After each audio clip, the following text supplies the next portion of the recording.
Chapter 9. Even though it struck the team from behind, the flash of light that came from the room they'd all recently left, hitting the hallway they were in, was hard not to notice against the darkness they were in, aside from the inspector's small lights. Coming into view again, walking back down the short stairwell with what had caused the flash of light. A fighting against its processor, robot monkey with its electricity-charged-up tail. The holographic android, glowing now intensely, was more visible than it had been in the past. "Good dog," John exclaimed to the mutt, knowing the animal would hear him through the android's hearing sensors. Then, in noticing the pet's help was too much for not only him, but Alan and Terry as well, blinding them all. He proceeded to add to his commenting with a request. "Brain, turn it down a notch, you're blinding us." Obeying his co-master's wishes, but now with only the use of one free hand, the gadget rapidly moved around the one hand it could. Then, within seconds of the actions taken by the dog controlling it by remote back at Happy's headquarters, the device dimmed down a little, allowing all present to be able to see better.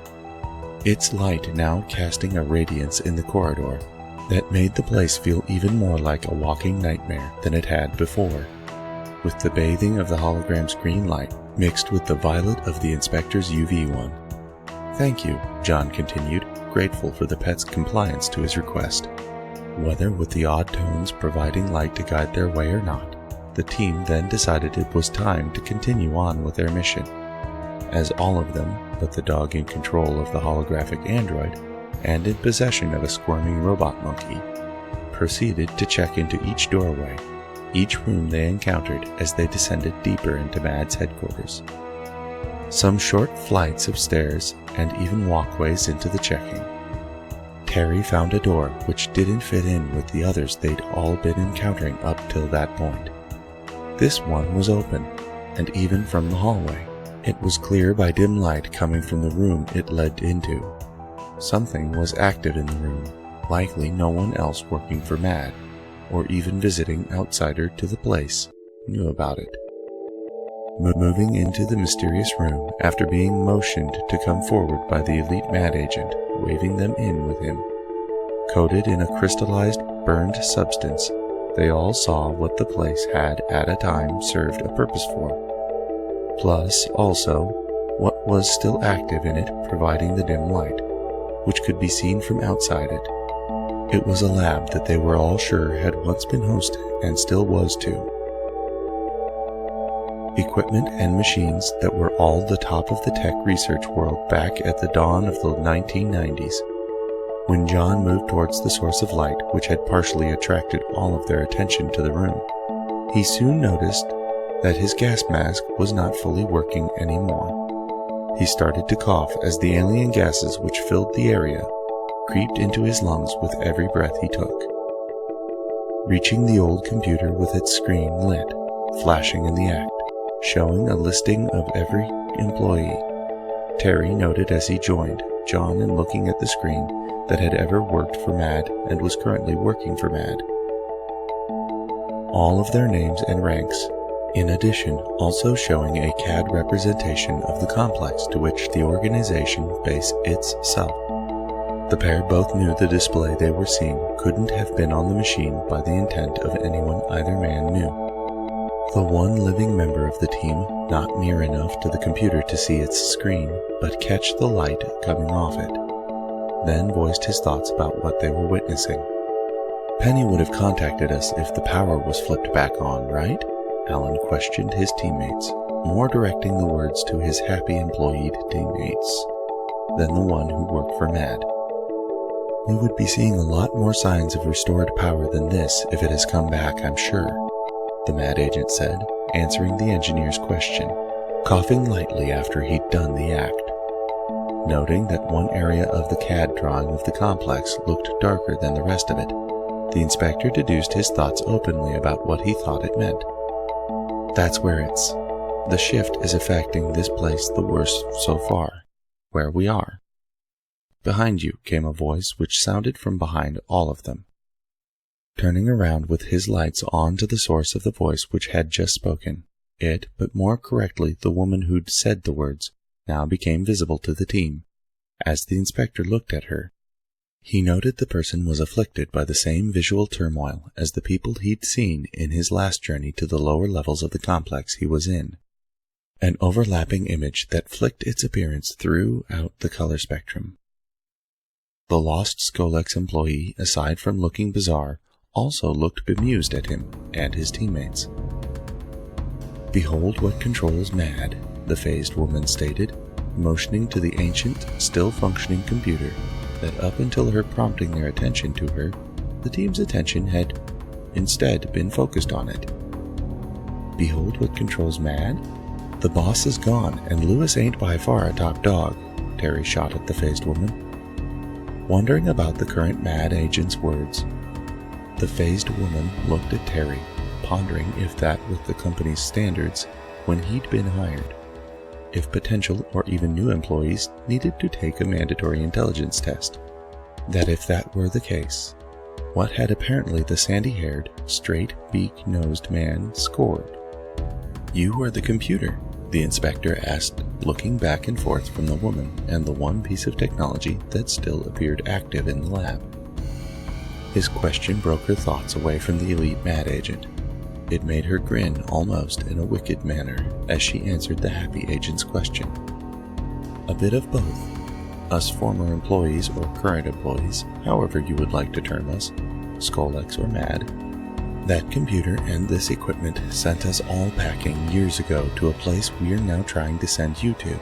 Thing is, while some of my comrades tried to delude themselves into believing the place holds no such things as good or evil, they are wrong. It is what is evil. We got forced to drink it like milk, but we understand. We understood what the place was doing to us. But what got caught with us? This place, this stuff. This thinking machine meant to just crunch numbers and run software. It gained a new power source when we got sent elsewhere. It now isn't run by electricity. It's now run by hate. And it has been feeding that hate here from elsewhere." "What are you saying?" Terry questioned her, still feeling puzzled by what was happening around him. "Hate begets hate. It has been feeding on all who live here on this side, humanity's darker side. Skolex Enterprises may have had a lot of criminal ties to it, and many deaths. But in the last 20-odd years, MAD has done far worse things than what it did before this machine." She answered him, now convinced the agency she wants to work for, that he currently was working for, in fact had no form of intelligence assessment test for its employees upon entry into its ranks. Happy isn't going to allow this place to go to this hell or whatever it actually is. "How can we stop this from happening?" John again questioned the Skolex employee. Both Terry and Alan, knowing the inspector's words had futility to them, looked to him, now with wondering of their own at him. John, realizing fast what their looks meant, then defended his question, saying, "Logic dictates I ask. Besides, it must already be clear to her we don't need to let this come to pass. As you've noticed, this place isn't completely without power right now. Even shut off from normal everyday electricity, this machine, this conduit cannot be shut off. Remember, it feeds on hate and helps to create it at the same time. You are powerless to stop us from taking this from us." The phased woman told them all coldly. "That's what you think," the inspector snapped at the woman, sounding triumphant as he placed his palms on the computer's tower and monitor. With the unexpected result of his act failing, John then frowned, looking at the machine, as he still expected its screen to shut off into blackness. Having realized what his coworker had just tried, Alan felt the need to question John over his founder-ed deed of attempting to save MAD from itself by frying the Micro Express ME 386-40. "EMP failed?"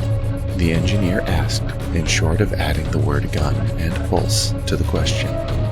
Gun being a term he'd used on the gadget early into its existence of being an integrated part of the inspector, but abandoning saying it when on more than one occasion having John chew him out. in saying he didn't want to think of it as something that, by standard definition, would fire physical bullets.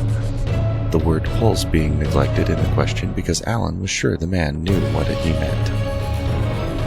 Not feeling the need to answer an irrelevant question, given the computer was still showed it was powered up, John then by mental command exposed his laser gadget and fired at the old computer, hoping the weapon, this one being more visible in its damaging effort, prove its worth. It cut the machine and even left smoke to come out from where the thing had been hit. What it didn't do as the result of the laser was powered down. Somehow, it just kept going, John remembering the look of its age as he knocked the computer onto the floor, watching it then to continue operating. Then compared it to a pink drumming boy he remembered from old commercials that he wondered in a competition, which would win in an endurance test. "Stand aside, you pussy," Terry exclaimed as he pushed aside John to get a clear view of the computer. Although more importantly, a clear shot at it as he fired the energy cannon he proceeded to expose from one of his arms. The attempt given by the elite mad agent had an interesting result. The computer did in fact take some damage, odd dents in it here and there about its surface, but nothing beyond superficial marks which did nothing to it noticeably. As all of the team stood in shock, staring at the thing, wondering what to do next, Terry then kicking it after a few seconds into the act of figuring out at least what he thought to do. The lost Skolex employee with pride finally voiced her thoughts about what she thought about MAD's current staff. "Another thing to be said of us of the older regime. We are of a more intelligent stock than you." Feeling beyond pissed off now by everything that was happening around him, the phased woman's words acting as the final straw, Terry then turned his energy cannon on the woman and fired it at her. Just like back in Dr. Claw's office, a fact he should have thought of off the bat, the weapon didn't have much of an effect on people of her kind, from having slipped out of focus more than she normally was, to back to looking as she'd been for as long as the team had noticed her presence. As she rubbed at one of her shoulders, clearly not in pain, she playfully looked at the men and holographic android. "Ouch," was her reply to the attempt made on her life. Said in such a way, they all knew it was only being said to aggravate them. "It's fueled by hate, Terry. I wasn't really thinking any form of loathing when I struck it. Only the need to shut it off to protect you guys. You went at it in rage," John stated in sudden revelation. Despite what he'd just heard, Terry then growled at the computer. The phased woman, then laughing about the enraged mad agent's further action, proceeded to tell them, "So long for now. I have better things to do than tell you about how hopeless it is what you're trying to fight. This bomb you guys helped create years ago, well, it can't be defused now." After they watched the woman leave them, in disappearing into the hallway beyond the room they were in, they'd been in themselves a short time ago, John, locating the computer's power cord, then proceeded to unplug the device.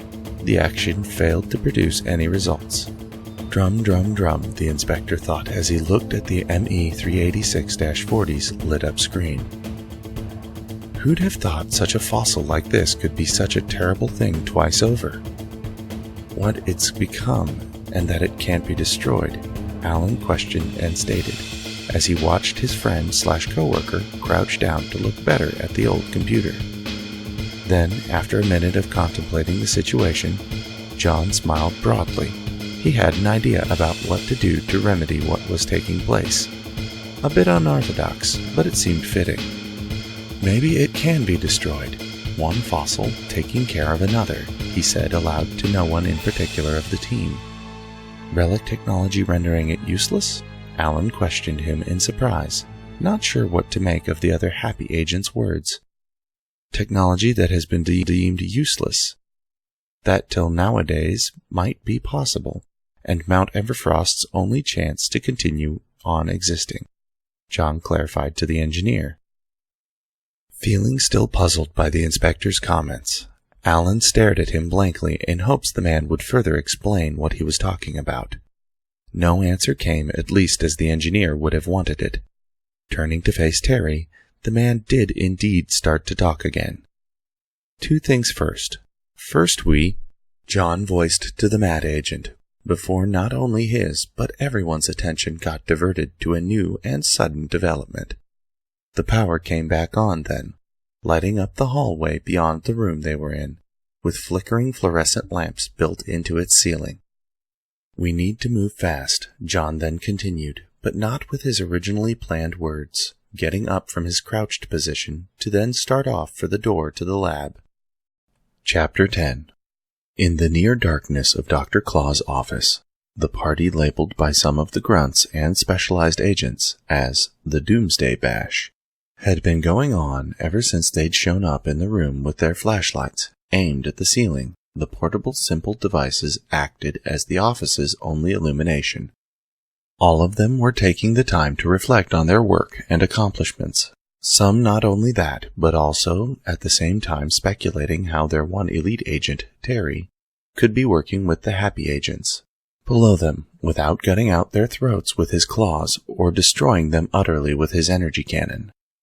Also, in conversation, to which they all feared, but couldn't help but once in a while bring up, what if the oddly mixed team of their one coworker and happy agents couldn't fix what was wrong? What if they failed, and Mad's main complex became doomed to vanish into another dimension? This isn't right, guys. Happy is nothing but trouble. They shouldn't even be down there trying to figure this out.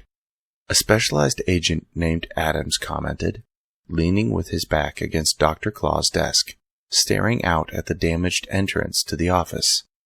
His gaze not fixed on anything in particular, as he looked out at the darkness which laid beyond where he was. "Adams, you're afraid to check out the problem same as any of us. Who better than the Prozac agents to deal with this trouble and keep us in safety? They'll die if worse comes to worse, not us. We'll just handle it that way for now, till one of you shows more backbone about the matter." Lewis answered him, not looking up from his hands cuffed over his face, elbows resting on the desk as he sat in the chair normally used by their boss. "Lewis, your dickhead of a friend is down there with them. Terry might go down with them." Ivan, an employee still finding his position within the organization's ranks, told the larger man. As Lewis stayed slumped in the chair, still refusing to look at any of his coworkers, he heard noises that made him worry about a new event taking place that had nothing to do with Mad on the blink of partial destruction. Someone was shaking and hitting an object that Lewis couldn't quite identify in the room. That to whatever it was he pondered with his eyes shut, he couldn't be the only one present who didn't find the sounds annoying. "Bruce, knock it off. This isn't the end for real. We'll get out of this. Besides, if we do get out of this, when Claw returns, he'll have your head for busting open that liquor cabinet." Confirmation to the thoughts Lewis was having. Squirt just requested that one on their same rank level quit his idea of party time action. Lights snapping on, everyone stopped what they were up to in the same heartbeat. Bruce finally letting go of the liquor cabinet, Lewis opening his eyes at hearing his coworkers exclaim about the existence returning of light and seeing better again. "I wonder if they made any progress," he exclaimed as he took his hands off his face and looked around him. The sight he then got greeted with being of his friends and coworkers, gathering up the flashlights they'd taken into the room and turning them off, plus also the sight of his frequent partner in the combat training and gym room, Bruce, staring longingly at the liquor cabinet he'd just been bashing. Once the collection of battery-powered torches was finished, none of them left the office. All of them, each one curious about the same thing. They'd, for the most part, not talked about in the darkness. They'd all been in a minute before. All looked now to Lewis, and to the intercom that was installed into the desk which rested just to the side of his right hand's current placement.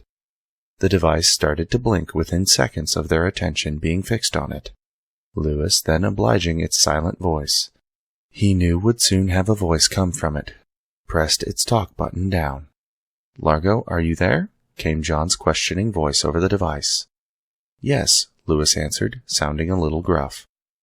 This place has to be abandoned. I have a solution, John stated, sounding determined about his words. Suddenly upset and pissed off, Squirt couldn't contain his thoughts about the inspector. You dumb moron, abandoning this place is no solution.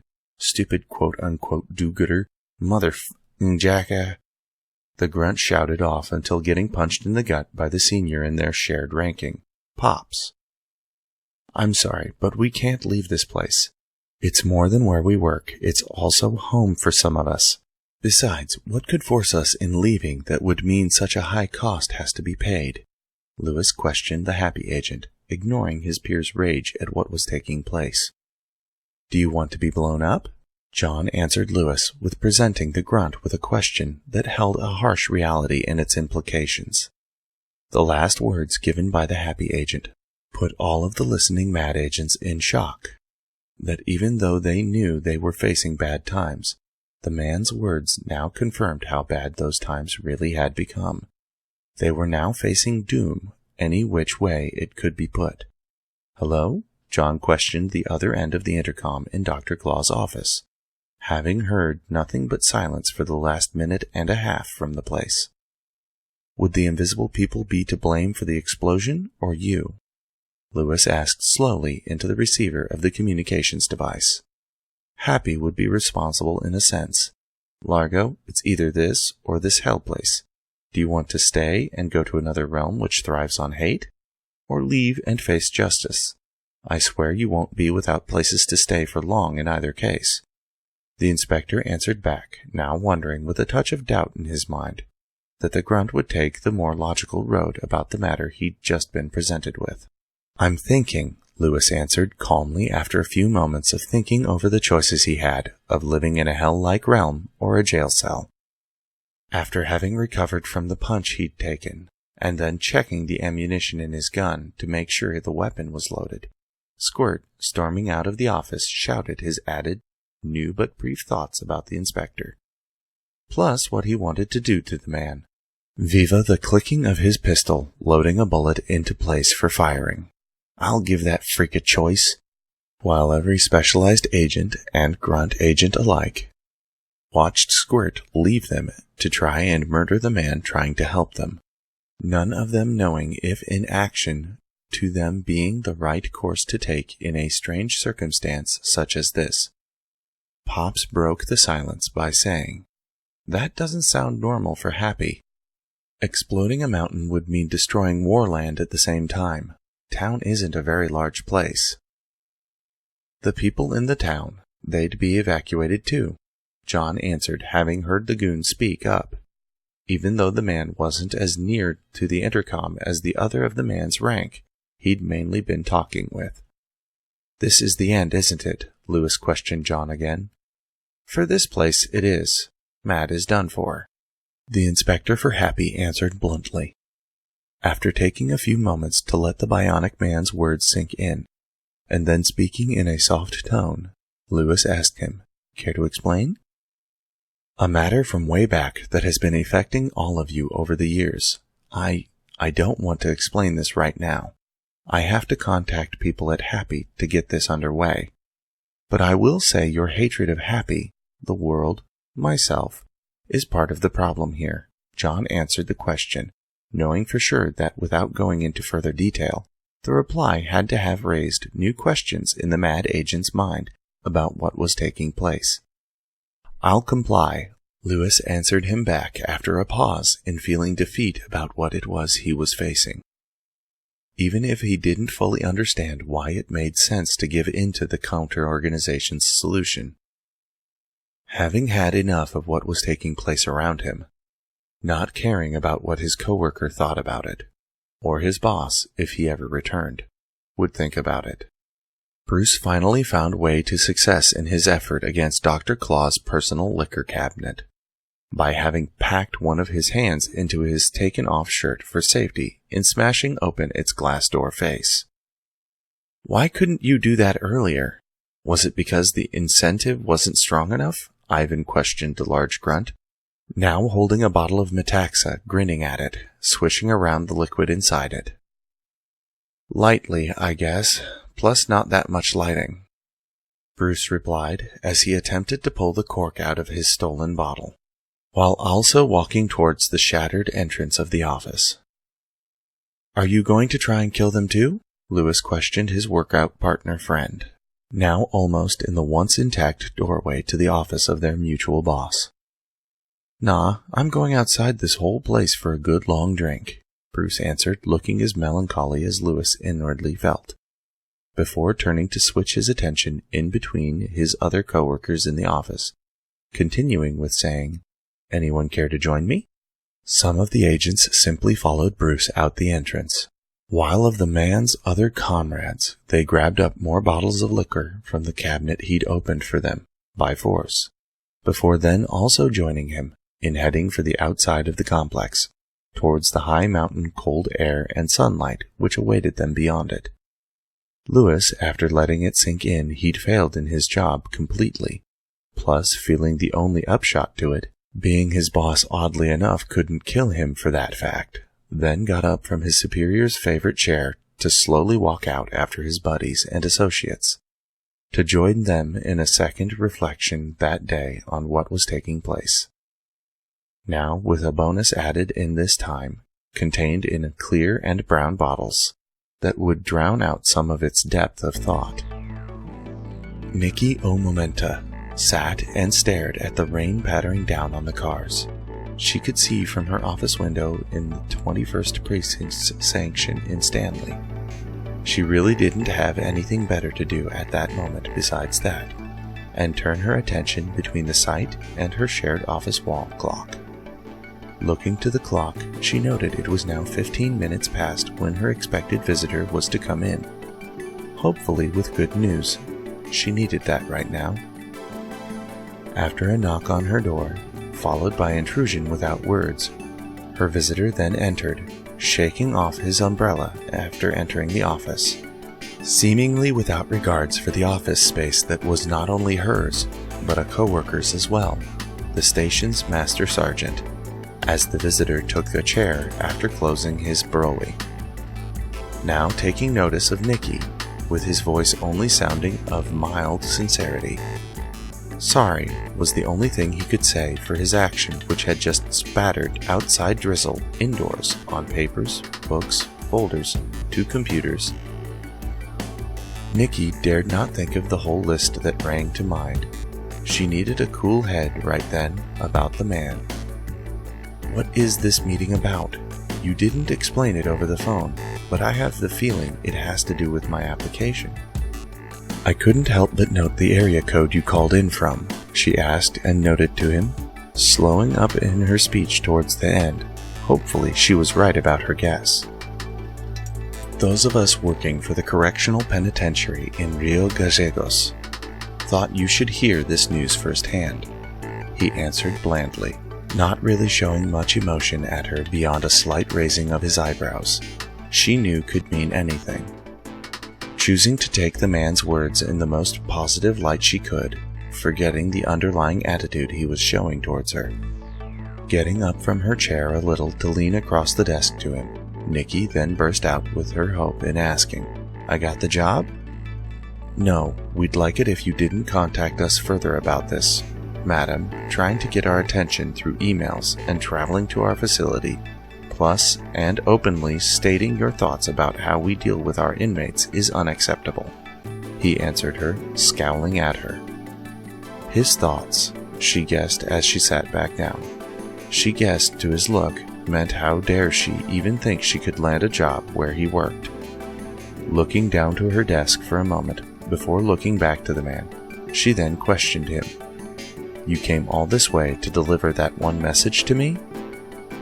"We didn't want you contacting us again in person at the penitentiary. Sorry. Also, you haven't been reading your emails. If you had, you wouldn't be contacting, asking about seeking employment. Also, another reason is I haven't gone fishing on the Heartbeat stream in ages, and I've dying to catch some good trout and mullet for a while," the representative told her, grinning. The look of satisfaction stayed nailed on his face as he sat watching her have his words sink into her head. Her disappointed face told him he'd been successful in his job. She'd no longer be bothering the Rio Gallegos Correctional Penitentiary ever again, although now, beyond her expression, he knew it needed confirmation. Waiting to hear her say what he wanted to hear, the phone on her desk rang. Eager for her answer, but still knowing that the woman must have other business she had to attend to, he motioned to her to pick up the phone's receiver. That then, in fast motion, she grabbed it, now giving him a look he couldn't understand in its meaning. "Hello?" she asked after putting the receiver next to her ear, ready to start drumming her nails on her desk out of habit, before then holding them in place, raised in the air, now listening to the voice on the other end of the line. "It didn't work. Remember that project was worked on for years. You acted as its cleanup.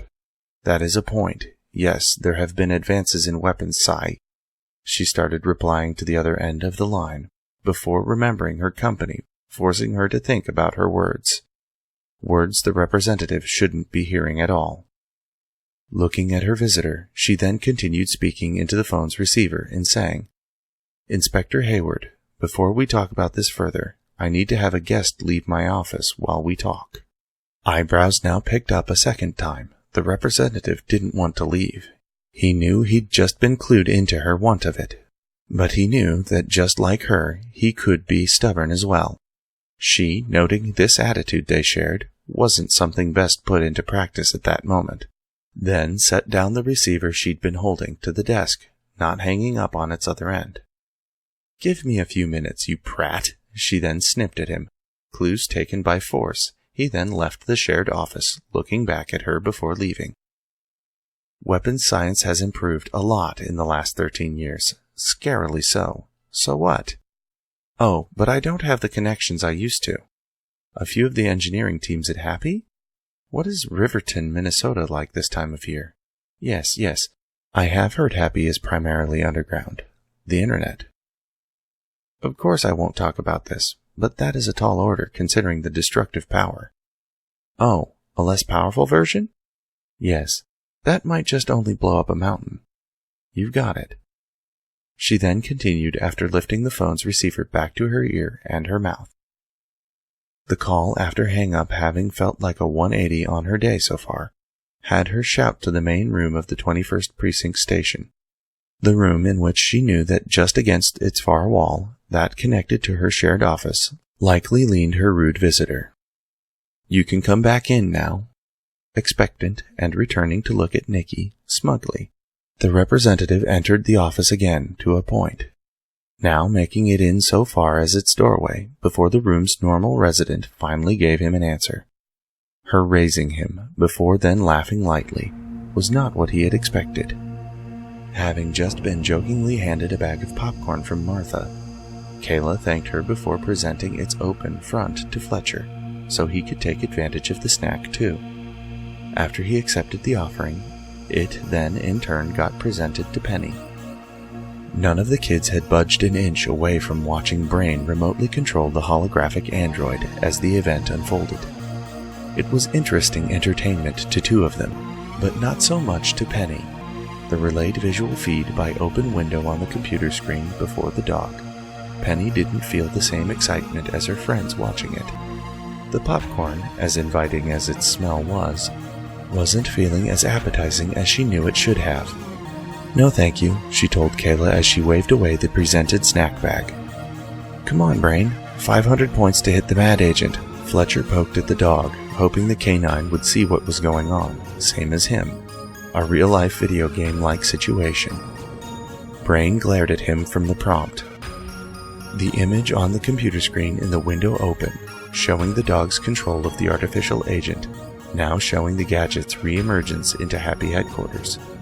One mad agent present, but now being for the second time that day, surrounded by people that wouldn't let him even try to do harm to anyone. This was not the right time for giving him a fun butt-kicking. Being where he was, the holographic android and living Happy staff, This acted as a signal to the staff also watching the live feed that the dog's mission was over. It had lasted longer than it should have by their opinion, and now it had to end. The holographic android is needed no more.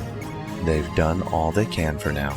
Von Schlickstein commented as he removed the main control device, which Brain had been in part using as a collar, from the dog's neck. Grabbing away the collar-like control unit away from the elderly engineer, Fletcher snapping it around his neck, then tried to activate it. Quickly learned he couldn't, and had it ripped away from him by the man he'd taken it from. Trying to keep from laughing, Kayla, taking her attention away from Fletcher, now noted Penny's appearance better. The look the friend had to her was one Kayla had not been witness to in months, and it worried her. Something was deeply bothering the transfer student from South Carolina, and she wanted to know what that was. "Is something wrong?" Kayla asked Penny, concerned. "We're going back to the beginning here. Old memories, Kayla," Penny replied, grabbing the pile of homework she'd been presented with earlier, before then leaving the room with it, as not only her peer friends watched her leave, but also everyone else in the lab. Not wanting to deal with them and what was going on around her, studying and work felt like the best way to handle it. Flipping open her book to a page marked for her by sticky note, which dog-eared it, Penny then started attempting to read part of her extra homework assignment. The book didn't help the thoughts she was trying not to think about. Not its contents, but it could have been a more exciting read. The commotion beyond it was what was exciting, part of the very thing she was trying not to think about. Entering her range of hearing, followed by then being able to see what was taking place. Her uncle, his work partner, and elite mad agent in tow were now in the section of Happy she was most familiar with, being surrounded by guards that to Terry looked trigger-happy. The mad agent wasn't up for dealing with again. Had the man shouting at them at the top of his lungs and presenting his claws to them. Keeping her distance and closing her book to watch, she had to see how the verbal battle with indications of possible violence was going to turn out. Some distance watching the conflict as well. She caught sight of Ida doing the same. She broke eye contact fast with the woman the moment the doctor noticed her. As Ida gave the guards, Penny's uncle, Alan, and especially Terry, a wide berth in making her way to the teenager. Penny, when seeing the surgeon doctor had come into earshot of her, and needn't to shout it to be heard, she finally told the woman words that she'd been feeling for a while needed to be said. "I'm sorry. What has been going on, aside from what happened at your school? I know you had a bad dream. What else is happening?" Ida queried the girl, deeply concerned. Coming in closer to the doctor, Penny replied to her without looking at her, her face downcast as she spoke. "The dream was about my parents. You know, that's why I've decided to pursue." Ida, coming closer to Penny, then closed the gap between them. Her hug helping the team, had Penny continue her words in a different direction than she'd started it. That of not why her father's death had made her want to take an interest in practicing medicine, the child now laughing and crying at the same time, as she told the doctor in brief a little of what she knew. Uncle John, his idea of how to save Mad is blowing up their headquarters. "That sounds weird," Ida told her in reply, thinking that what she'd just heard, it had to be the oddest solution to a problem she'd ever heard for Happy supporting it. Or, for even that matter, anyone supporting it. Destruction to save lives outside war. He believes it's a better idea than letting it continue becoming a bigger pit of hatred. He contacted Miss Omomenta. She should be here soon, her and the engineering teams. They're going to try and successfully make a Trinity bomb, Penny then explained, still in Ida's hug. Taking in the girl tighter, Ida, upon realizing to what was fully going on, then voiced aloud her thoughts about the matter at hand. That bomb, the Trinity bomb, finding it was your uncle's first mission with Happy, when this was all new to both of you. You hadn't been living with your uncle very long when that took place. "This has been a bad day," Penny replied, crying into the woman's right shoulder. Smiling, Ida moved Penny out and away from her before telling her, "Well, unlike old times, this time with that nasty piece of machinery getting resurfaced, your dog acted as an agent for Happy, and not an agent for Mad. Fletcher tried to use the collar after Brain was done with it, thanks to Vaughn," Penny told her, smiling in turn. Breaking the hug, but continuing her support to her student, Ida asked her, "Care to tell me about how your heroic dog took to dealing with evil deep inside Mad's HQ?" "He didn't do much," the teenager stated, looking sideways a little, disappointment clear on her face about what she'd been witness to in the lab. "Well, tell me anyway," Ida requested as she proceeded to guide Penny away from the workspace lab and away from the commotion surrounding her uncle. The scene being walked away from having now grown in its size. Now it had the whole team for Launched Bug present, and a few other engineering teams Penny didn't know well. The Redstone Risers, the Diamond Coats, and the Wombats teams all present. That, and more guards, although with the guards who'd first entered into the greeting of the returning team, now back from Mad's headquarters. They were now keeping their distance from the reason they had been called in, making sure that everyone could see what he was up to, even though he knew he couldn't truly get away with firing it. Terry held the underside of his right arm. It was his way of making sure they all knew its cannon was permanently loaded and always ready for firing. Chapter 11. The sight out the Happy-owned helicopter's window was a new one to the pilot and co-pilot working with the craft. Mad headquarters, or at least what they could see of it, Mount Everfrost. They'd known for some time housed the complex, but they'd had no reason until today to visit the location. The co-pilot, Hank Birdie, viewed the site. The mountain's rocky, uneven surface, its lack of proper large aircraft landing area, its one notable road twining up around it, partly buried in snow. "I'm going to try and get answers about this," Hank told the pilot, annoyed as he got up from his seat to head into the helicopter's main cabin, now looking out one of the craft's many windows lining the larger cabin, viewing again the sight outside, below and around him of the northern U.S. Rocky Mountains. He pulled out his cell phone to contact Happy's headquarters. Hank didn't quite like the phone system the organization used. All calls had to be routed through a part of it littered with operators who then would patch through the call to the right person or department. Disconnects when the man thought of it. Mistaken disconnections were really where the system didn't hold up. He could be talking to one operator. He or she would then start to connect him to the right person or department, and then mistake.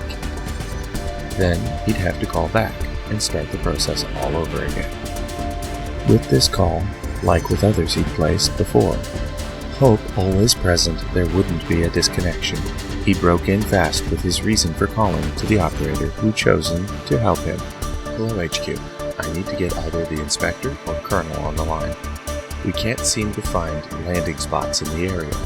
The words had been said in a near panic, and once silence greeted him from the other end of the line. The hold he got put on from the operator. His fear grew a little, hoping the satellite connection he was using wouldn't fail where he was. A normal cell phone conversation here would fail. He knew that fact for sure. No cell towers out there that he could see. Finally hearing a voice on the other end of the line, however not the one he wanted, Hank voiced his thoughts about the situation he was in anyway.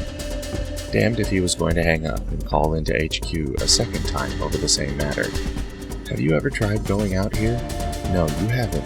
Listen, I don't know why I got transferred to you in this discussion, but I need either that Inspector Gadget fellow who discovered this mess to give landing directions, or Colonel Mozart to say what to do since he understands dealing with strategy like this. We can't land the damn copters to help save these people." Shifting suddenly without warning, the helicopter changing its location in the air, forced the co-pilot to brace the hold of the aircraft and drop his cell phone, picking the cell phone back up. Hearing what the person on the other end of it had to tell him, he got news. Not answers, but at least what the other person saw as usable information. So the inspector is dealing with that military scientist, and so is the colonel? Great! Shutting off the phone after stating right back to the person what they'd told him, Hank looked out the window he'd been using earlier to see where the pilot had moved the helicopter to in his absence from its cockpit. It had been moved to being very much nearer to the ground. To a point, that is. Now it was just under 100 feet or so from a cliff face, to the main focus of his and the lead pilot's attention, Mount Everfrost. Roaming back into the cockpit and getting back into his seat, he barked at the lead pilot, his thoughts about the new position. The man had flown the aircraft into without consulting him first. Things like this added to his day, like how disconnected calls did. No, calls leading to the wrong people did. What were you thinking? We are nowhere near the ground. Like we have much of any choice in ground. This here and other cliff sides, and the slim road leading into Mount Everfrost are the only places those mad agents will be able to get to us from. We have plenty of fuel, all of us in the fleet. It's just a matter now of seeing how many of those predators decide they really want to save their hides. The pilot answered back, not looking at the more increased annoyed expression being held by his coworker beside him, from the last time the man had been there. That explosion was a fluke. The bomb should not have done anything whatsoever. In that case, Inspector, you cannot give a basis from which they can work on for the size of the detonation, shouted Colonel Noziar, much to John's eyes closed in frustration. The sight being blocked out, not only being the mustached man in military garb, who had presented a foul temper to him since the moment they'd met, but also the dirt hole room as Happy referred to it. A large nook in the complex, a room that normally served no purpose, today had use. It coming under use was a matter of stubborn pride coming from the engineering teams, which when learning they all had the same project, to work on making a working Trinity bomb, all had wanted the project to be undertaken in their workspace labs. This, in any of the workspace labs, wasn't being permitted by way of unending argument. So, from strange agreement from members of the teams, the dirt hole had been chosen for being their common work area. It had taken the efforts of the combined engineering teams no time at all to stake their dominance over the normally barren room, not actually looking like its namesake, which stemmed from the fact that Happy's main location was underground beneath the soil. It was a very clean space, normally, and was the dream of any maid. Blank walls and zero furniture, with only a couple windows to look outside of it. Now it was cluttered with parts from all sorts of machinery and tools scattered about, plus signs of a bomb under construction being put together by the place's local staff and far from local visitor, Nikki Momenta. Sir, the reason the Trinity bomb was hidden is because we on the assignment knew it had destructive capability, just not as intended. Plus, add in the fact it held experimental technology many countries not affiliated with the project would have loved to have gotten their hands on, Nikki said, looking up from her work for a moment to address the French colonel.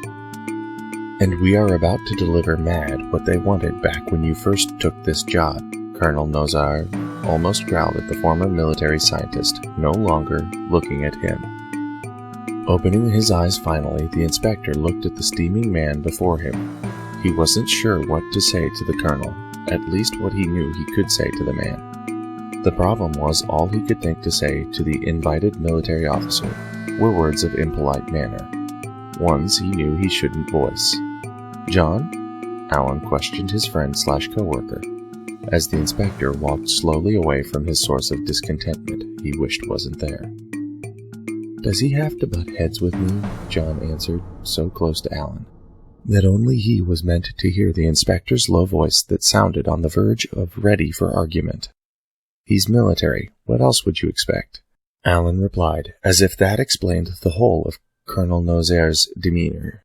Miss Momenta, John stated back at the engineer. She's been a correctional officer for the past 13 years, and besides that, she used to work on weapons technology for the military, not the enforcement side of who they are. Alan explained, noting his friend was missing the obvious about the woman. Known facts, forgotten, likely by the frustration he was feeling. I don't think I can deal with that man, John replied, lowering his voice more. Then just stay away from him till this is over, Alan told the inspector, hoping the suggestion would help prevent war from breaking out, literally. I don't want to see the whole of Montana part of Canada, and people blowing up with this attempt to save MAD from itself." The bionic inspector snapped back at the engineer before pushing him away and motioning him to work with their visiting, more welcomed guest on constructing a toned-down weapon of mass destruction.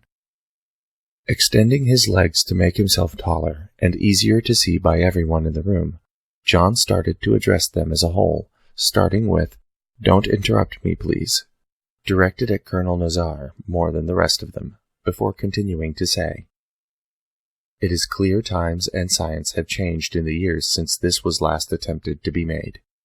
But I'd like to make it clear that this science fiction you guys are bringing into reality finally should not be put to the grand scale it was meant to upon the idea of its inception.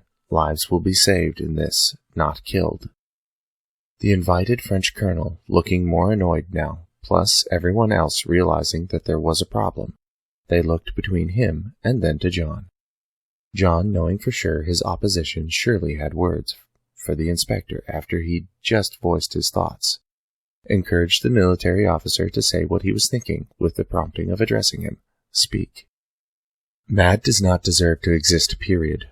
I object to saving their lives. We should have done this act long before now," the colonel snapped in response to the speech he'd just heard. Fuming inside now, John replied to the visiting military officer, verging on growling himself. "I'm going to get onto one of our helicopters when this is taking place. I intend to watch those MAD agents taken away to safety." "Away to comfy prisons, no doubt, which they'll escape from," Colonel Nazar replied, giving opinion, the of emphasis of sounding like fact. "They will be dealt with, Colonel," John answered back to him, lowering his legs back to making him his natural height, before taking seat in a chair to wait for the bomb to be finished being worked on. "I know I would have added in a few more words to that," Alan told Nicky as they both worked on the bomb. Both man and woman bent down, pressing into the weapon's casing, working away with their tools, tweaking the mechanisms they were adding into it, then checking along the way their work in every step taken into it. "Like?" Nicky questioned back at him. "John doesn't like that man." "If I were him, I would have made fun of him," Alan answered back, acting like he wanted to laugh, by cracking up ever so slightly while talking. "How?" Nicky questioned Alan again, still not knowing what the man could be driving at, her mind more focused on the task they were up to, then wondering about what her work partner was indicating by mean, playful words, which could be said about one of their current supervisors. "Oh, momenta. Think about the colonel's name. It wouldn't take much for John to play around with that," Alan replied in answering her one-worded question. As he smiled at her, she, finally pausing in her work, gave thought to what it was he was saying. It took him tapping his in-use work tool against his nose for it to click for her what that was. The thought hitting her so sudden, when she started to laugh, the casing of the bomb they were working on lightly struck her in the head as she bumped against it. In her surprise for not having realized earlier, the words nose hair and name Nozaire sounded identical to each other. Sitting where hours before an avalanche had fallen to cover some of the slim road which leads into Mount Evercost, sat MAD agents normally set apart by rank, service, and their employment. Now talking of past and current times, drinking from bottles which, if their boss knew they possessed, would get them terminated from their jobs and their lives as well. Plus, added in taking in a sight which to not only them, but those before them, both found unprecedented. One helicopter branded Property of Happy, hovering in the air very near to them. Other similarly branded helicopters also in the air. Some coming into view by the MAD agents, turning into sight from round the mountain as they passed it. All it would take is just a little bit of good effort to enter the craft before them.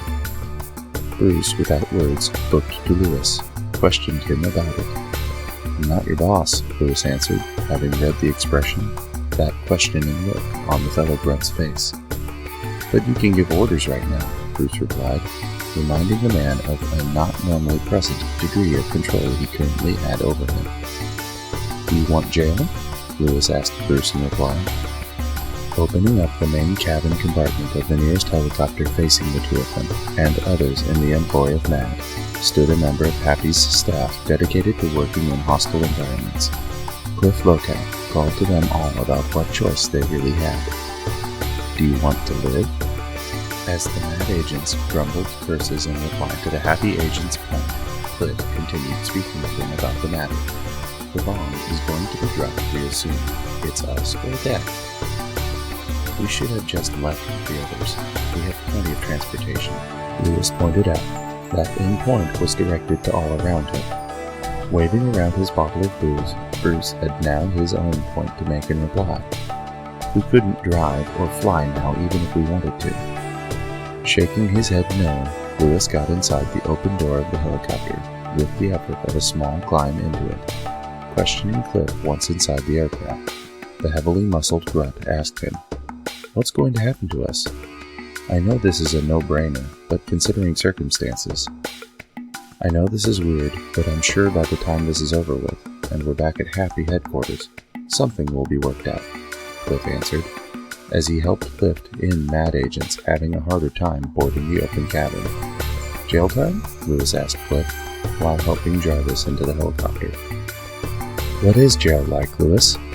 Jarvis then proceeded to ask him, as the man sat down to rest. Looking to Jarvis, thinking that the fellow goon had to be kidding about the question, Lewis then remembered that Jarvis, up till now, was one of those rare agents who worked for MAD, that had been lucky enough to have never been caught by law enforcement. Jail, being in jail, would be new to him, if that's where this was leading, and Lewis was sure that would be the case here. The view you get from your cell is amazing, and you don't feel confined at all. It's a magical place filled with pixies and unicorns. The sky you see is always a lovely shade of sunset. Money grows on trees, and the munchkins in between their singing sessions will help you out with anything else you desire, Lewis answered, waving an arm out from himself, trying to get the other man to visualize his words as he spoke them. Jarvis glared at Lewis for his sarcasm-loaded answer, before turning to Cliff to make the request of, "Please don't put me in the same cell with him." Shaking his head, smiling about the plea he'd just heard, Cliff noticed something new about one of the MAD agents he'd helped into the cabin. One of them was paying close attention to an object in his coat pocket, a large bulge that was being fondled with gentle motions by a single finger of the man. Plus the bulge was also being talked to softly by him. Not hearing the MAD agent's words and feeling extremely curious about the bulge, plus a little fearful it could somehow be dangerous, Cliff, moving closer in on the man petting the unknown object in his pocket, then asked him about the bulge. "What is it you have in there?" "My pet Thumper," the MAD agent answered, pulling the bulge out of his pocket by the scruff of its neck. As the rabbit kicked around in the air a little, unhappy about being lifted in the manner she was, Cliff noted something about the doe that set it apart from ordinary bunnies. This one had been altered. It was one of the cyborg animals MAD enjoyed employing in its criminal capers. The rabbit, from what Cliff could see was different about it, in being part machine, was that something had been done to the undersides of her feet to a drastic degree. Strangely designed metal padding, that he could only begin to guess at what purpose it could serve the animal, for helping MAD. Noting the puzzled look from the Happy agent, the owner of the altered Leporidae gave an offer to him. "She does tricks. Would you like to see them?" "No," Cliff answered back, sure that those tricks more than likely were a bad idea to witness inside a moving aircraft. Chapter 12. In a helicopter positioned out farther away from its companions in its fleet, John, making use of his magnification gadget gear, looked out at Mount Everfrost. Alan, with normal binoculars, stood alongside him, taking in the sight of the soon-to-be no more main base of operations for MAD as well. As both men noticed one helicopter in the fleet position itself over the top of Mount Everfrost, John removing his magnification gadget gear by first clicking a dial to in turn disconnect it with the USB port on the very top of his head, turning towards the direction of the craft's pilot, Connor Melbade, voiced his worry about what they would soon all be witnessing. "You know, still considering this is a toned-down in detonation-sized T-bomb, I still think those other choppers should move out more from the mountain. I don't think they'll be safe. Listen, the first was a dud, right? Maybe it made a little puff of air when it detonated. This new one is an experiment too, however, be it one created by our men with modern technology. The word dud still rings to mind here. Likely, Inspector Gadget, this bomb won't do much, but collapse the mountain in on itself when the thing goes off. The man in the cockpit replied back to him. As the inspector stood in shock, remembering his last encounter with the technology, a forced push into the deep water of the Atlantic Ocean, a swim for air, to then meet a collapsing tunnel somehow once held together by science he didn't understand. Its watery surface buckling, being a turbulent storm. As he thought more on the memory of what happened to him with the explosion which had been the result of the last Trinity bomb, the faster and faster it sent him into boiling rage in over the pilot's insensitivity about it. "Little puff of air?" John shouted, before moments later Alan took hold of him, keeping the inspector from going into the helicopter's cockpit to chew out Connor, who, while Alan knew, had meant no foul in his words, having heard John tell him what had happened when he found the Trinity bomb, the one that supposedly wasn't harmful to anyone. Alan knew, given not many people in Happy knew the story, this pilot likely being one of those many who had not heard the story. The man didn't need an earful of his co-worker ripping into the pilot, over what 99.9% of the globe who knew about the bomb saw as harmless. Taking notice of a disturbing sight he could barely make out, due to not holding binoculars up to his eyes anymore, Alan, shoving John into looking at the window, pointed from the glass towards the top of Mount Everfrost. Gases were now rising out of the mountain's top. Out, though the launch tunnel meant for Dr. Claw's rocket car, plus what he and John had used to infiltrate MAD headquarters the first time they'd gone into it. The gases last other man had seen them had been deep within MAD's main complex. The dimensional shift had taken hold of the place stronger since they'd last visited it. "I think we got to this just in time," Alan commented, loosening his grip on John. "You can say that again," John replied as he and Alan watched the new Trinity bomb fall into the mountain, with the bomb's aircraft transporter speeding away from its former cargo. A little rock, and at least that's what the team of the inspector and engineer could see. That shooting up and out of Mount Everfrost was its reaction to the Trinity bomb, which had gone off inside it. Although in judgment of their distance from the mountain, the little rock they'd just seen more likely had been the size of a boulder for them to be able to see it. The single boulder's sight not caught by them alone made Connor laugh at seeing it. "Boy, was I wrong about that turkey," John said to himself, now feeling more eased up than he had been earlier. "Wait, it's not over," Alan told him with his Cheshire cat smile, now taking his grip off the man, noting likely he no longer needed restraining. "What do you mean by that?" John asked, turning to the engineer, worry suddenly returning at seeing that the co-worker was smiling. "O Momenta and I knew even if it somewhat failed and gave up with a small explosion, we could get this done. John, MAD had some nasty instruments of destruction at its disposal. What do you think one bomb could do to a bunch of smaller ones likely in storage?" Alan told and questioned John at the same time. At just within milliseconds of the inspector having his eyes go wide at realizing what he was being told could happen, an air concussion rocked them as it hit their transport, the push being so severe and such a surprise to both of them, it made them fall. "Pilot!" Alan demanded in question as he started to pick himself up off the floor, John nearby him doing the same, but only looking towards the cockpit of the craft, not joining his friend in questioning the man at the controls of it, since he questioned too what had just happened, but knew repeating what Alan had just said served no purpose. "We're good, but they're not. Jesus!" came Connor from looking out his front window of the helicopter, now having recovered from their falls at the cause of the unknown impact which had shaken the aircraft. John and Alan now looked out its main cabin windows again, to catch sight of what the happy employee pilot had just exclaimed the Son of God's name over. Mount Everfrost was exploding, in erupting rock and gases catching into flame. The helicopters, the rest of the fleet which had once in the air been near to the mountain in flight, were now being bombarded with its flying rock, the impacts forcing them into either colliding with one another or simply falling into the ground.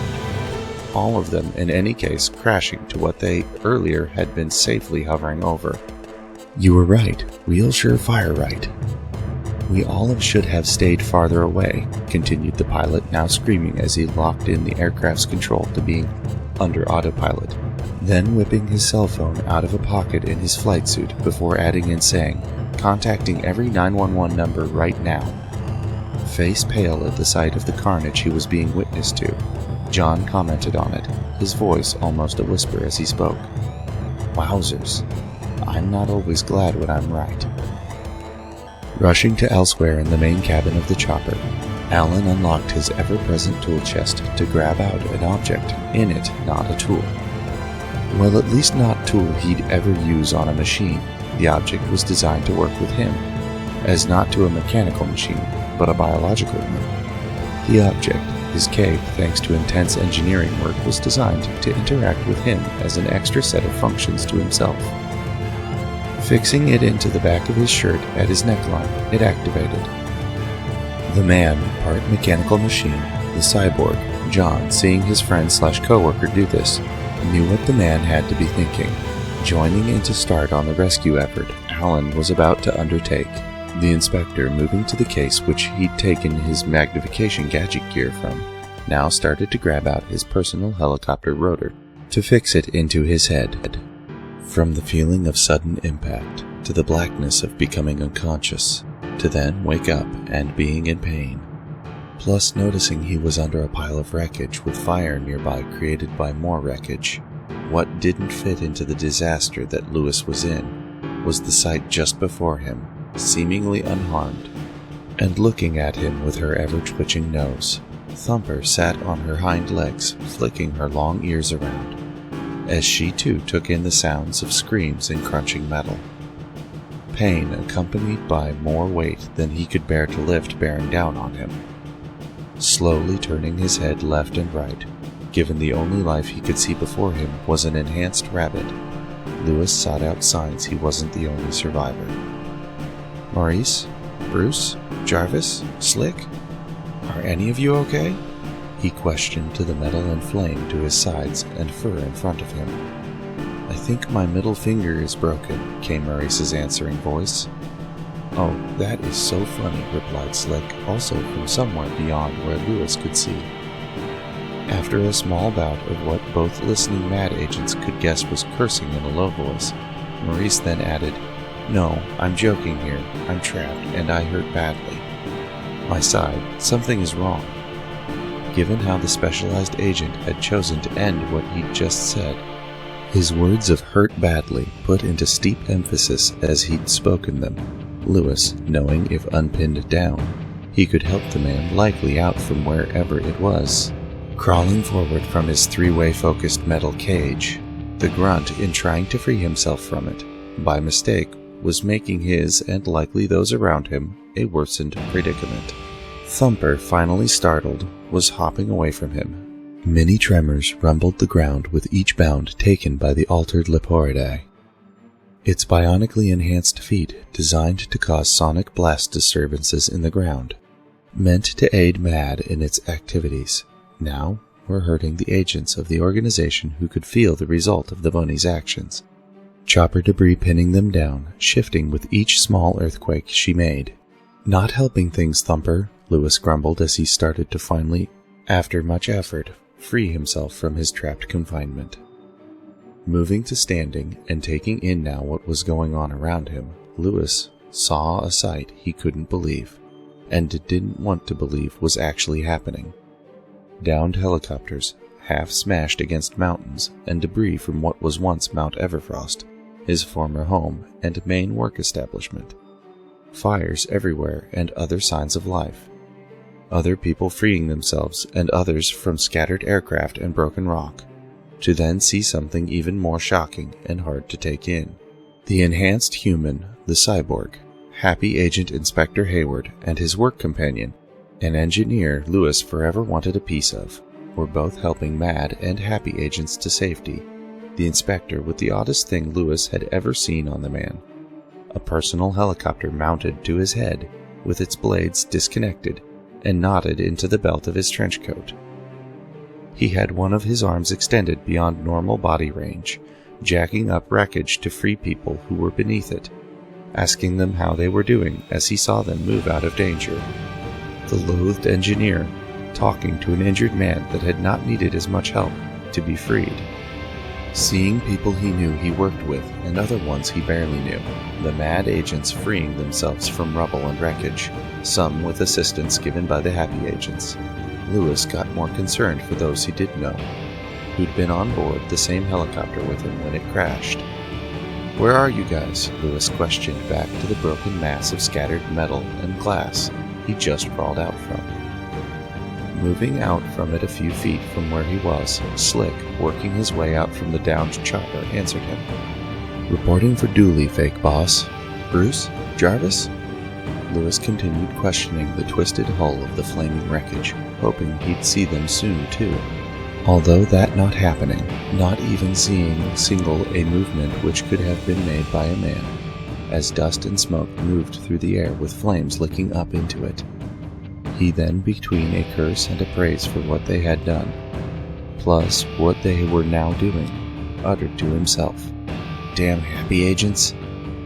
The grunts commenting having mentioned Happy Agent having got the attention of John and Alan, they both looked towards him and saw him eyeing where he'd likely just appeared from, both men guessing it probably wasn't the agents who'd worked for Happy he was referring to, but a whimper about fallen comrades due to them. John worked on finishing up dealing with the person he'd been helping, Alan looking at immediately around him and ensuring there were no more people needing his help. When noticing he apparently had done all he could do at that location, fearful of crushing anyone unseen beneath the scattered wreckage, hovered over towards the location Lewis was at, questioning along the way for survivors to answer him if they heard him. A groan was the only answer he got. It came from the most crushed-looking spot of one of the downed aircraft near to the one Lewis had come out from. Heavily potted metal and glass, beaten in by rocks that had slammed into it during the explosions. Still with some fragments of the former mountain on it, Alan was shocked anyone could be alive under it. Attempting to lift off the charred, heavy earth from the downed helicopter to get to whoever had voiced the groan, the engineer quickly discovered he didn't have the strength for the job. Not giving up on lifting the rock from the crushed metal, he called out to get the help he needed from the inspector. Lewis, sucking in personal pride and some of his hate for the man, clearly not as strong as him, walking over debris and bare ground where it surfaced in rare patches, went over to help Alan in moving away what he couldn't alone. "Only because that might be a Mad Agent trapped under there, Cape Freak," Lewis stated once he'd made it to within a few yards of the Happy Agent. Failing to notice the grunt Mad Agent till now bearing down on him, when Alan took notice of him once he'd been addressed by him, however rudely, he panicked, noting what the man was doing, potentially crushing hurt people still buried where neither man could see in the mess he was walking over. "Whoa, watch how you step on this," Alan shouted at Lewis as the other man, in reply to him, simply glared at him. As both of them worked to lift off the heavy debris to free whoever was beneath it, John, in making steps non-human with his legs super extended by their interlocking mechanical robot moving rings, made quick time getting over to them, as he was now free from Dooley to others to help them. When the inspector made it to them and finished the job, both men in effort only had half the strength they needed to do. It got discovered who was pinned under the metal and rock that had just been removed. A Mad Agent, barely alive, eyes shut, with shallow breathing from his chest which was coated in blood. "He's only holding on to life by a hair.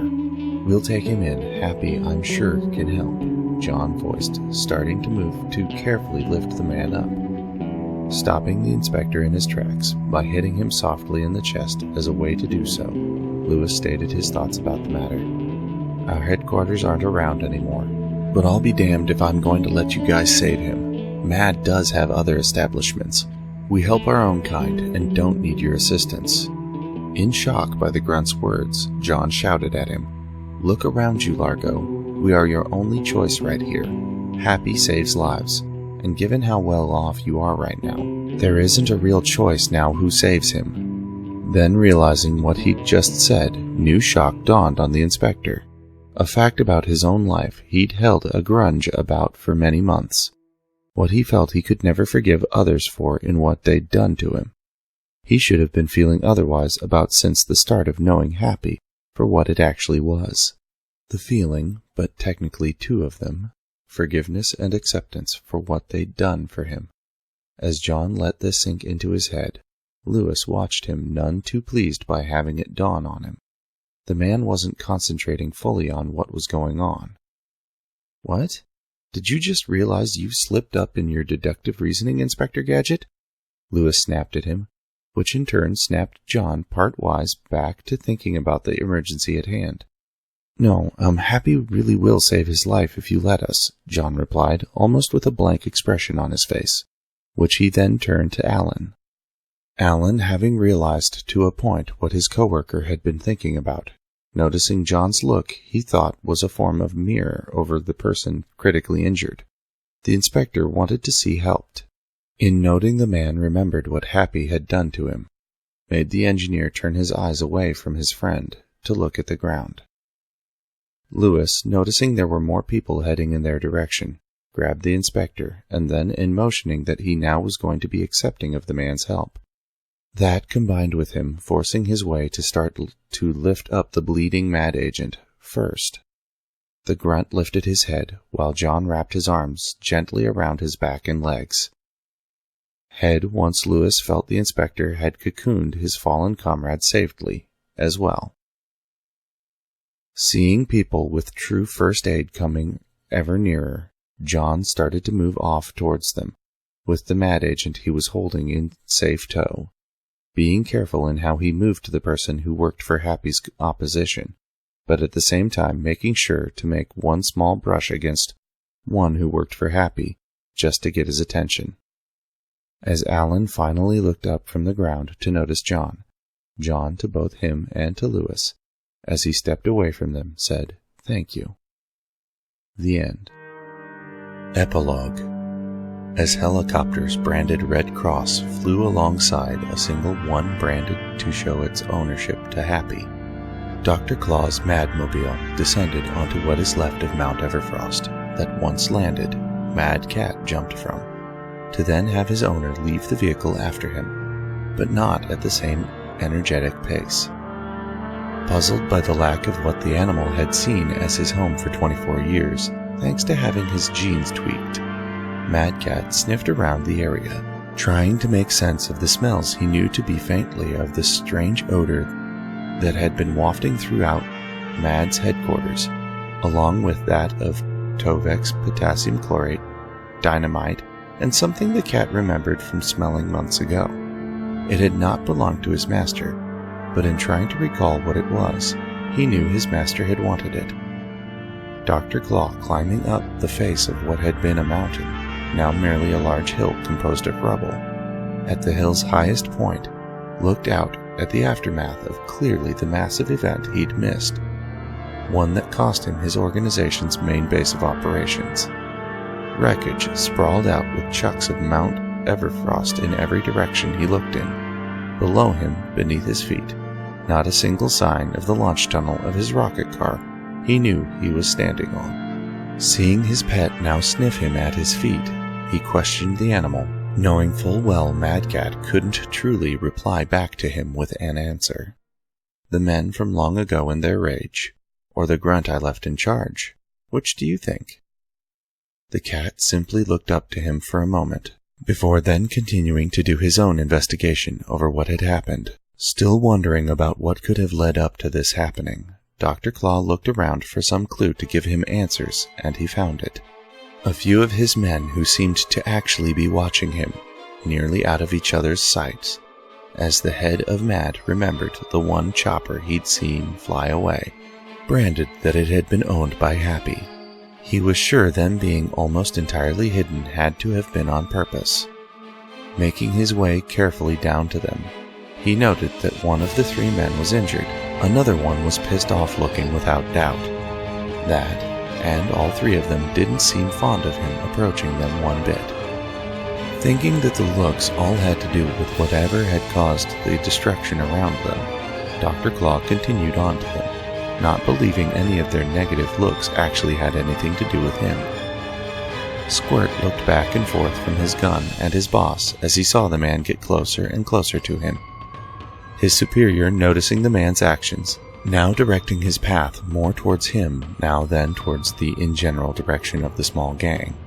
Throwing down his gun with seeing Dr. Claw coming straight towards him, his boss stopping for a moment to look at the handgun on the ground, told him a wise decision. As Dr. Claw continued to approach Squirt, the subordinate looked coldly to the man, wondering if he really could be that clueless as to his anger. Squirt got his answer fast. "Tell me what happened, Squirt," Dr. Claw asked, confirming reason to the other man's rage. Not feeling like holding back anymore, Squirt then decked Dr. Claw. Then money passed in silence between the two Mad agents who'd witnessed the act. "You left us, that's what happened. And you know what? Happy stepped in with its only. Now we don't have a headquarters anymore thanks to you," Squirt yelled at his boss in answering the man's question. Their side chosen with that of Squirt's, the two fellow Mad agents who'd been standing away from him and their boss, now stepped up forcibly, removed Dr. Claw's armored glove from him, the agent who wasn't injured, in the removal of the glove. What he and others around him saw as a show of Dr. Claw's power over them in normal threat, looked briefly to Squirt as the action was taken. "I'm in charge now. You are defenseless," Squirt shouted at Dr. Claw, as the superior stood before him, restrained by two of his men. "Wrong," Dr. Claw replied flatly, glaring at the treasonous subordinate standing before him. Wondering how the man couldn't be as helpless as he looked, Squirt feeling now more alert to what was happening right then and there with the man, now took notice of something he'd failed to notice earlier. Mad Cat was rubbing around his legs. The animal, now seeing Squirt was looking at him, then reached up the man's leg and unsheathed his claws. In Zala, Libya, Happy Agent Fairfax Caldwell headed into one of its smaller-looking museums. The reason for this being a small box held in one hand, of nicely constructed design, a sorry gift given as an extra to what the box contained. Upon his entry and greeting the establishment's desk reception, in Berber and then in Arabic to fully ensure the woman understood him, Caldwell asked her, "Hello, may I speak with your manager, a Mr. Tatanaki? I have something for him here." "What is in the box?" she asked, looking at him, before turning her attention to what it was he was holding. Agent Caldwell opened the lid of the box, then showing her its single item of contents. It made her smile, and following her approval of what she'd seen, she then proceeded to press an intercom button on her desk.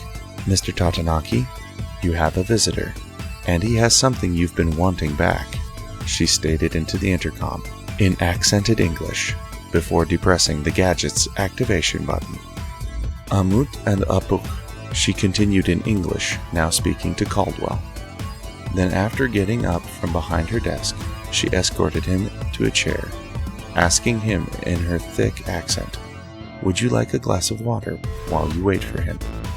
"No thank you, I'm fine," Caldwell replied, professional in his demeanor, waving her away while answering her question. In no time at all, Tatanaki seemed to come into the lobby of the museum, his employed desk reception woman not even getting back to her station fully, as the man approached Caldwell. "Who are you, and what is this thing you wish to present me with?" he asked in accented English to the Happy Agent, looking impatient at the foreigner, quickly getting back up from the seat he'd just taken. In good diplomatic fashion, Caldwell, by instinct, readied himself to greet the man, then remembering what he'd read in his mission assignment about why he was here, then took a few steps back from the man. While the local museum owner looked at him puzzled for the action, Caldwell greeted him, hoping the man hadn't taken offense by it. "My name is Fairfax Caldwell. I'm an agent of Happy." Tatanaki glared at him for the new knowledge over who he was now dealing with, although more specifically who Caldwell represented.